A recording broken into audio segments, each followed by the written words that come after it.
நாங்குநேரி எதுக்காக அருவாயை எடுத்துட்டு இந்த சினிமா படத்தில் வர மாதிரி எங்கெங்கெல்லாம் மக்கள் விளிம்பு நிலை இருக்க மக்கள் இருக்கிற போய் வெட்டுறது, கொல்றது, அது ரீல்ஸ் போடுறது. சூப்பர். உண்மையாக நல்ல பாயிண்ட்டு, நல்ல விஷயம். இந்த மாதிரி விஷயத்த போராட்டமாக எடுத்து பேசுறது நான் ஆதரிக்கிறேன். இந்த மாதிரியான போராட்டத்தில் நீங்களும் கலந்துருக்கலாம்.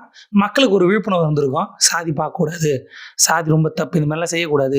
இன்னமும் மக்களுக்கு சாதி கொடுமை நடக்குது, இங்கே சாதி ஒன்றும் தலை விரிச்சு ஆடுது, குடும்பங்களில் சொல்லப்படுது, சமுதாயத்தில் சொல்லப்படுது, கிராமங்களில் அது ரொம்ப அதிகமாக இருக்குது அப்படின்னு சொல்லிட்டு நீங்களாம் வந்திருந்தீங்கன்னா இன்னும் பெரிய விஷயமா இருக்கும். ஆனால் உங்கள் கட்சிக்காரங்க இந்த விஷயத்த பண்ணுறாங்க, பாராட்டுறேன். இவ்வளோ விஷயத்துலையும் இந்த விஷயத்த பாராட்டி ஆகணும். பாராட்டுறேன் தலைவா. அதாவது நாங்குநேரியில் விளிம்பு நிலை மக்கள் இல்லை, அதை மட்டும் கொஞ்சம் திருத்திக்க சொல்லுங்கள். ஒடுக்கப்பட்ட மக்கள், அதாவது சாதி ரீதியான தாக்குதல், ஆணவ படுகொலை, சாதி வெறி பிடிச்சி இந்த மாதிரி தாக்குதல் பண்ணுறாங்க, மண்டையில் சாதி வெறி ஊறி போயிருக்குது, இப்படி பேச சொல்லுங்கள். விளிம்பு நிலை மக்கள் வேண்டாம், நேரடியாக சொல்லுங்கள்.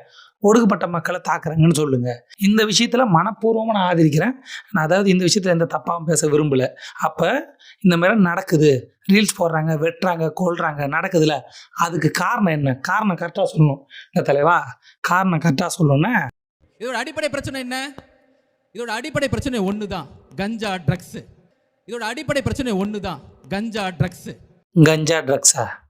விளிம்பு நிலை மக்கள்னு சொல்லும் போதே நான் யோசித்தேன், இவன் ஏதோ சொல்ல போகிறான்னு. சாதி வெறிக்கும் கஞ்சாவுக்கும் ட்ரக்ஸுக்கு என்ன சம்மந்தம்?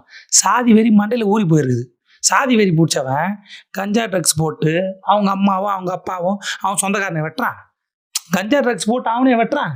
நேராக ஒடுக்கப்பட்ட சமூகம் இருக்கிற ஊருக்கு போகிறான், அங்கே யாரை பார்த்தாலும் வெட்டுறான். அப்போ சாதி வெறி பிடிச்சிருக்குது. வீட்டில் சொல்லித்தராங்க, காலங்காலமாக சொல்லி வளர்க்குறாங்க. அந்த கருமத்தை தூக்கி ஒழிச்சு போடுங்க, இப்படி யோசிக்காதீங்க, படித்து முன்னேறுங்க. அந்த கருமெல்லாம் சொல்ல. ஒடுக்கப்பட்ட மக்களை வெட்டுறானுங்க, கொல்றானுங்க. யார் கொல்றா, யார் வெட்டுறா, அவன் யார், எந்த ஆதிக்க சாதி மனநிலை அவன் இருக்கிறான், அதோட அடிப்படை என்ன, அதெல்லாம் பேசணும். கஞ்சா ட்ரக்ஸா? சாதி வெறின்னா கஞ்சா ட்ரக்ஸை போட்டு அவங்க அம்மா அப்பா வெட்டுறானா? பார்க்குறதுக்கு நீ ஒடுக்கப்பட்ட மாதிரி இருக்கிற சாவு அப்படின்னு வெட்டுறானா கஞ்சா ட்ரக்ஸில்? இல்லை, வெறி மனநிலை. அதை சொல்லணும், தெளிவாக சொல்லணும். இதை விட்டுட்டு நடந்த சம்பவம் ஒன்று, அது காரணத்தை தூக்கி எங்கேயோ போடுறீங்க சம்மந்தம் இல்லாமல். அப்புறம் எப்படி சரி பண்ணுவீங்க? பேசுறது சரிதான், இதை மேடை போட்டு ஒரு போராட்டமாக பேசுறது நான் வரவேற்கிறேன், பெரிய விஷயம். நீங்கள் பண்ணதில் இது முக்கியமான விஷயம், அதை நான் வரவேற்கிறேன். காரணம் என்ன? கஞ்சா ட்ரக்ஸு. ஏன்னா அப்போ தான் வந்து அரசாங்கத்து மேலே பழி போட முடியும். ஏங்க வீட்டில் சொல்லி வளர்க்குறாங்க, குடும்பத்தை சொல்லி வளர்க்குறாங்க. இந்த ஆள்கிட்ட கேளுங்க, இந்த ஆள் அவன் வீட்டில் சொல்லியிருப்பானா சாதி பார்க்கக்கூடாதுன்னு? இவன் குடும்பத்தை சொல்லியிருப்பானா? உங்கள் கட்சியில் இந்த மேடையில் சொல்கிறான் ஆள், இங்கே இருக்கிற எவனும் சாதி பார்க்க மாட்டான், சாதி பார்த்து கல்யாணம் பண்ண மாட்டான், சாதி பார்த்து பழக மாட்டான், சாதியை ஒழிக்கணும். எந்த சாதிக்காரன் இப்படி செய்கிறான்? அவங்க மனநிலை என்ன? அதுக்கு பின்னாடி யார் இருக்கா? அதுக்கு பின்னாடி என்ன அரசியல் இருக்குது? அதுக்கு பின்னாடி மதம் இருக்குதா, சனாதனம் இருக்குதா? அதை பற்றியில் பேசணும். இவ்வளோ பெரிய கிளாஸ் கருமை எதுக்கு எடுக்க வேண்டியது?